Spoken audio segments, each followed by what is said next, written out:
டாக்டருக்கு ஆகுறவங்க ஆகட்டும், ஆக முடியலைன்னா அதுதான் வாழ்க்கைன்னு நினைக்காதீங்கன்னு 2 வரியை சேர்த்துட்டு இதை சொல்லியிருந்தாலும் இந்த விமர்சனத்துக்கு வேலையே இல்லை.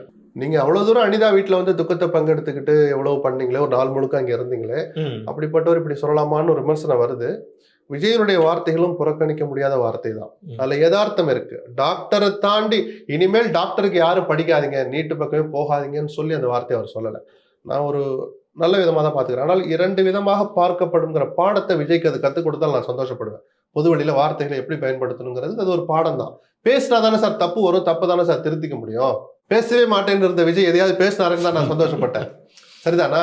அப்ப இது ரைட்டு. இப்படி நம்ம சொல்லியிருக்க கூடாதோ, இனிமேல் வார்த்தைகளை கவனம் பேசுவோம். டாக்டருக்கு ஆகுறவங்க ஆகட்டும், ஆக முடியலைன்னா அதுதான் வாழ்க்கைன்னு நினைக்காதீங்கன்னு 2 வரியை சேர்த்துட்டு இதை சொல்லியிருந்தாலும் இந்த விமர்சனத்துக்கு வேலையே இல்லை.